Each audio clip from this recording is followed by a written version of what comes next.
everyone, welcome to my channel. My name is Danielle and I love to read and review books on my channel here. And if you are interested in similar things, let me know if you've read them. I love to have an open discussion about books I've read. So April was a little bit of a crazy month for me. I wasn't really able to put out a lot of videos. I think I only put out one, which is really pitiful, but there was just a lot going on. I was traveling a lot and just life got in the way. But I'm going to make it a conscious effort to really figure out what my schedule is for making these videos because I have such a fun time at making them and I want to prioritize doing it for the upcoming summer season. So, because it is literally the end of April, I decided I'm just going to do an April reading review, super easy and in theme with what I've been posting lately, apparently, because that's all I have time for. But April, with all the craziness going on, I still was actually able to finish 6 books in total, and one of them also being an arc. So, let me grab my list here and we can go through it all. So the first book I read in April was Say You'll Remember Me, the new Abby Jimenez book that just came out. I got the audiobook from Spotify and I just like binge listened to it all in one day. I was so obsessed with it, so enthralled, and I have to say I don't know if it's my favorite Abby Jimenez book so far, but it is definitely one of my top 3. And I rated it a 4.25 stars. I just thought the plot line was very compelling. I come from a family where we actually took care of my grandmother, and I was able to just really relate to the storyline there. Taking care of someone who you've seen growing up or really admire, and just kind of seeing their health progress the way it is. I think it's really relatable for a lot of people as well. And I think the character arcs as well was one of my favorites so far in all the books that I've read by her. So I really enjoyed that one. And that was a really fun book for me, which is why I finished it all in one day in true fashion of myself.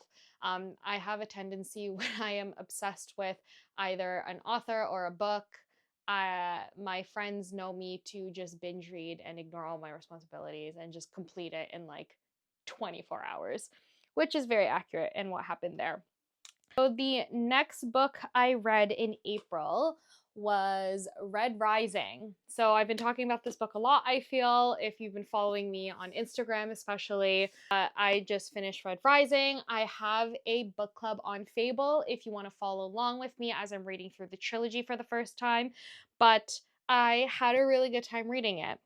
I will say though, my expectations for this were kind of, I don't want to say let down, but I feel like I was a little bit misdirected in what it was going to be about. A lot of the descriptions of it say it's kind of like a Hunger Games kind of vibe. I feel like it's more, or like a Game of Thrones. I feel like it's more like an Ender's Game or Battle Royale if you know those stories. But anyways, needless to say, I truly enjoyed Red Rising. I understand why it is so popular. I will kind of be a little bit controversial and say I think it's a little bit overhyped, at least the first book.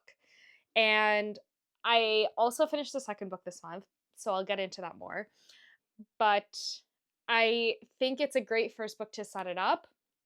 I think it is just a teensy tiny little bit overhyped. Please don't cancel me. But I don't know. I'm only on book 3 now of the original trilogy, so we'll see how it goes. Again, I really enjoyed it. I would say it's like a 3.75 to a 4-star read for me. It's just, I think I heard too much about it and what it was compared to, and just my understanding of it was how I interpreted the story, at least, was a little bit different than what I was told online. So I think the expectations going into this book were a little high. This year, I've kind of been going into books blind, and honestly, it's been a great way for me to enjoy books. So I think going into this with some expectations did kind of set it back, the experience. I think had I not read anyone's expectations or reviews or posts about it, then I would have probably rated it a little bit higher.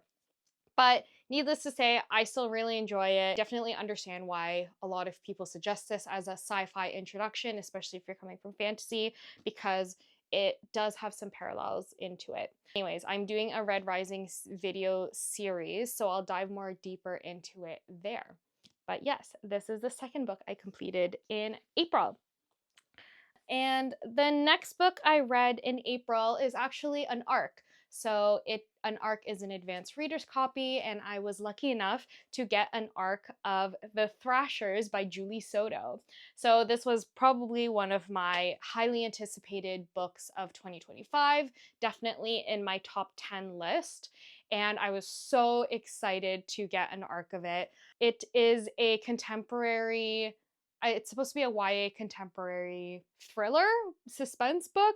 And I don't normally read those kind of novels, but I was so invested in it. You have no idea. It was to the point where I was home alone reading the book and I was getting chills. Like I was kind of creeped out of what was going on because of what was happening in the story, but it kept me so enthralled into the story. And I just love the way Julie Soto writes her novels. I am obsessed with them. I read her fan fictions as well. And I'm so, so, so excited for Rose in Chains to come out also later this year. Anyways, The Thrashers, I rated it a 4.25. And considering it's not a genre that I typically read or have read in probably the last like 5 years or so, I'm going to say that's pretty high up there. The only reason why it's not quite like a 5-star read for me, it's just because it is set in high school times. Like the main character, main groups, the Thrashers, are in high school and they're like this clique. But anyways, that kind of threw me out of it a little bit just because I don't know. I wasn't a partier in high school. I wasn't popular, so I just couldn't really relate to it as much. I don't know. I could just be admitting to the world that I'm weird. Anyways, that's fun. Moving on then. So the fourth book I read in April is was for a book club that I've been a part of since like last June, I think. But anyways, we read the Throne of Glass series. It's an online book club, and we finally finished the last book, Kingdom of Ash. And this is my second time reading this novel, so it was easier for me. Actually, I don't know. It was a little bit more difficult for me to go through this novel the second time around because I really wanted to sit with it and just absorb the story as much as possible. So when I first read the Throne of Glass series, I was in the middle of moving across the country, so like 4,000 kilometers. I used to live in Vancouver and now I'm all the way in Ontario. But I was in the midst of moving, so I quickly had to read all 8 books before I had to essentially pack it in a box to move all the way across the country. And so, with that being said, I read all 8 books the first time around within 10 days.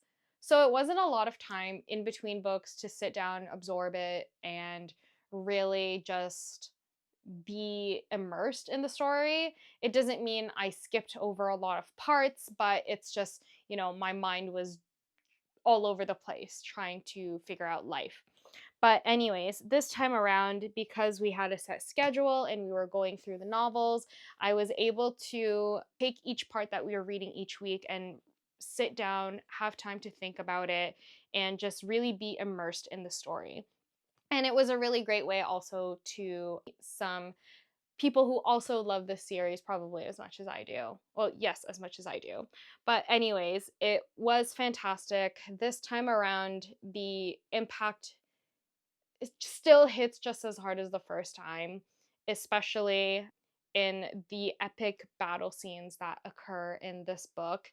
I think it's just so enthralling and so descriptive. I was able to picture all of these scenes playing in my mind like a movie. Like, that's how great it was to read this novel. And it really shows how Sarah J. Maas has progressed as an author throughout this series, because she did start writing it, I'm pretty sure, when she was a teenager. At least the idea occurred to her when she was a teenager, started writing these books, and you can just see the maturity of her as an author, really crafting and honing her artistry and putting it all into this book. So this book is kind of hard to rate because it's one of the books that broke my rating scale. So, like, if I could rate more than 5 stars, I would. So, yeah, if I could rate more than 5 stars, I definitely would rate this more than 5 stars. I think it's a great series. I know it's not for everyone. They are very big. This last book is thick. It is like almost 1,000 pages. So I get it. It's not for everyone. And also, not everyone likes very descriptive writing that this book entails. And I understand that. So I'm not going to force this down you, but I personally really enjoyed this book. Okay, so the fifth book that I read in April, I just finished actually yesterday, and it is Clean Point by Meg Jones. So this is a tennis sports romance, contemporary sports romance, and I used to play tennis semi-competitively growing up. So when I heard this was a tennis sports romance book, I was so excited to read it. I had to get my hands on it, and my friend graciously let me borrow this copy from her. And I also was able to get a copy on my Kobo here from the library. So I could have both side by side. If I was going to the office, I brought this with me. If I was reading at home, I have this with me. But anyways, I rated this book a 3.75, not because I don't think it's amazing. I thought it was super fun, and it really honed in how much drive you need to have to be a professional athlete. However, because I also played tennis growing up, I do have some critiques on the tennis scenes and descriptions and stuff like that. Was a competitive athlete for golf, but I also played tennis as well. So I do know the mindset of what you need to do for training, for always being in top physical shape, and the mental toll that takes on you as well as physically. So reading it was a little close to heart.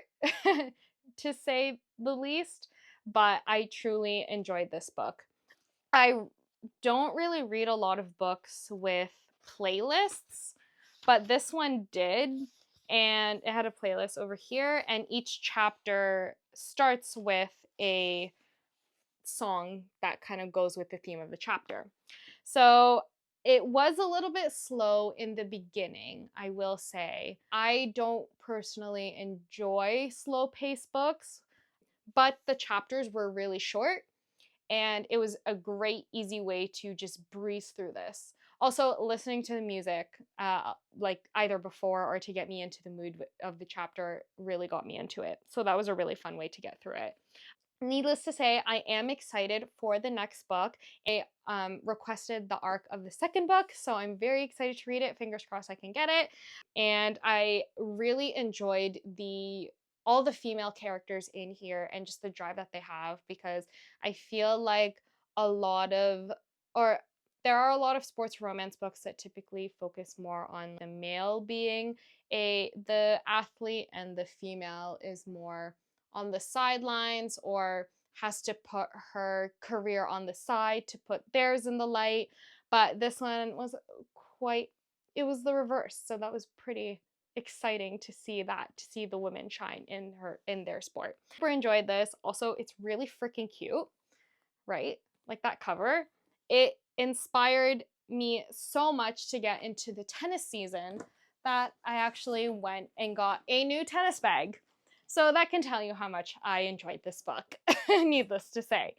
Okay, so on to my last book now that I read in April. So my sixth and final book that I finished in the month of April is the second book of the Red Rising series, Golden Sun. And this book takes place 2 years after where Red Rising ends. That was a little bit of a doozy for me because I thought it just picked up where it was, but it's fine. here's my warning to you. That's not a spoiler. It just is what happens. Anyways, I kind of went back and forth from listening to the audio and reading the book at the same time, just based on what I was doing. April, I had a little bit of a reading slump, which was really disappointing. And that's why I opted to go back and forth between audio and physical for this book, as well as Clean Point, so that I can still maintain my reading streak. But also, I did want to read or at least absorb a story. I just couldn't find the motivation to sit down and actually open a book. So that was a great way to get through it. The audiobook, I will say, is amazing. I truly love the narrator. I forget his name. I really should get that. But anyways, it's great. I didn't listen to the graphic audio, just the standard one, and I truly enjoyed it quite a bit. Also, it helped me pronounce some of the names on here because it is sci-fi, so there are some names that I don't quite know how to pronounce because they're a little too spacey for me, but that's okay. So Golden Sun, I rated this a 4.5 star. I absolutely ate this book up. I loved it. I will say there is a pretty heavy battle scene part in this book, and it did kind of take me out of it for a second. However, when we got over that hump, I tore through it. Then I took a break because I was not in the mood to read for a little bit. And when I came back, it was the last 2 chapters. I don't know why. I stopped 2 chapters before the end because I didn't know how many chapters were left. I was reading on my ebook, so I don't see how much progress that is. But anyways, the last 2 chapters, my jaw was literally on the floor, and it was in a good way. It absolutely made it. It was amazing. So there are some authors who are known for the last 100 pages or so. It's chaos. You just need to sit down, buckle down, and finish through it, plow through it. Sarah J. Maas is known for that, and Brandon Sanderson are like the top 2 people that I can think of from the top of my head who are like that. Pierce Brown, I feel like it's the last like 1 or 2 chapters that just really drag you down the rabbit hole and just suck you in, because this ending, my jaw was on the floor. I was mad texting my friends being like, what the heck just happened here? And I reread, I think, the last 2 chapters like 3 times because I was just like, what, so much just happened in a good way, I will say. The writing is very intentional. The wording is very intentional. So if you're thinking of reading this, those are some things to look out for. And I almost picked up Morningstar right after finishing this book, but I was like, no, I need to sit and think about this for a minute and just like let it sit. And my mind has been stewing up with all these theories, ideas, conspiracy theories, all that jazz up in there, and it's actually making me more excited to pick up Morningstar. So I think after I'm done filming this video, I'm going to go and read it. But anyways, with all that said, those are the books I read in April. So that is my little pile.